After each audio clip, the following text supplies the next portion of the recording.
Ketika Allah membela miliknya. Renungan online 18 Mei 2026. Ayat Alkitab pilihan. Oleh karena engkau berkata, syukur, terhadap tempat kudusku waktu kekudusannya dilanggar, dan terhadap tanah Israel waktu itu dijadikan sunyi sepi, dan terhadap kaum Yahuda waktu mereka harus pergi ke dalam pembuangan. Oleh karena itu, lihat, aku membiarkan orang-orang dari sebelah timur menduduki engkau sebagai milik mereka. Yehezkiel 25, 3-4a. Seringkali, ketika kita melihat orang yang pernah menyakiti kita, atau orang yang hidupnya tidak benar jatuh terpuruk, ada bisikan halus di dalam hati kita yang merasa puas. Kita menyebutnya sebagai kualat atau karma. Namun, melalui kitab Yehezkiel 25, Tuhan menyingkapkan isi hatinya yang sangat kontras dengan kecenderungan manusiawi kita ini. Dalam pasal ini, Tuhan mengarahkan pandangannya kepada bangsa-bangsa di sekitar Israel, Amon, Moab, Edom, dan Filistea. Israel memang sedang dihukum oleh Tuhan karena dosa-dosa mereka. Kota Yerusalem hancur dan bait Allah yang kudus dirobohkan. Tetapi alih-alih berempati atau mengambil pelajaran dari kejatuhan Israel, bangsa-bangsa tetangga ini justru bertepuk tangan, menghentakkan kaki, dan bersuka cita dengan penuh penghinaan atas kemalangan Yehuda. Mereka merasa menang dan puas melihat umat pilihan Allah hancur.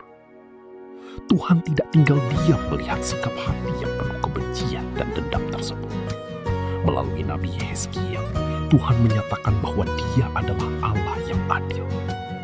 Benar bahwa Allah mendisiplinkan anak-anaknya yang bersalah, tetapi Allah sama sekali tidak membenarkan siapapun yang menari di atas penderitaan sesamanya.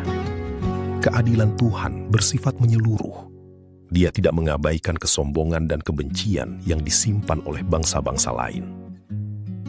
Ketika bangsa Amon berkata, syukur atas runtuhnya bait Allah, mereka sedang menghina kekudusan Allah itu sendiri. Melalui firman ini, kita diajak untuk memeriksa kedalaman hati kita masing-masing. Bagaimana respons kita saat melihat orang yang memusuhi kita mengalami kegagalan atau kemalangan? Apakah ada rasa syukur yang keliru di dalam hati kita?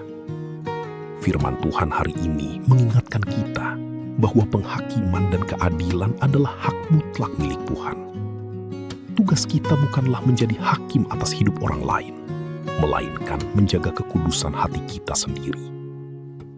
Ketika kita melepaskan keinginan untuk melihat orang lain hancur dan menyerahkan segala keadilan kepada Allah, disitulah kita menemukan kedamaian sejati sebagai umatnya. Pertanyaan diskusi kelompok sel. Pertama, berdasarkan Yehezkiel 25, apa alasan utama Tuhan menghukum bangsa Amon dan Moab? Sikap hati apa yang membuat Tuhan murka kepada mereka? Kedua, mengapa manusia seringkali merasa puas atau senang, secara sadar maupun tidak, ketika melihat orang yang tidak mereka sukai mengalami kegagalan? Bagaimana kita bisa mengidentifikasi akar dari sikap ini dalam diri kita?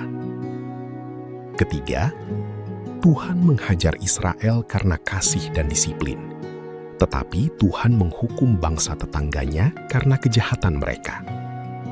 Bagaimana kita membedakan antara disiplin Tuhan dalam hidup kita dengan konsekuensi dosa akibat menjauh darinya? Keempat, bagaimana seharusnya respons seorang Kristen yang dewasa secara rohani ketika melihat institusi, pelayanan, atau pribadi yang jatuh dalam kegagalan atau masalah besar? Kelima, langkah praktis apa yang bisa kita lakukan minggu ini untuk membersihkan hati dari rasa dendam atau kepuasan yang keliru atas kemalangan orang lain? Mari kita berdoa. Bapa yang bertahta di dalam kerajaan surga, Kami bersyukur untuk kebenaran firman-Mu hari ini. Terima kasih karena Engkau mengingatkan kami bahwa Engkau adalah Allah yang adil, yang memegang kendali atas segala sejarah manusia. Kami mohon ampun ya Tuhan, jika selama ini di dalam hati kami masih sering menyimpan rasa puas atau senang saat melihat sesama kami jatuh atau mengalami kemalangan. Bersihkanlah hati kami dari segala benih kepahitan, dendam, dan kesombongan.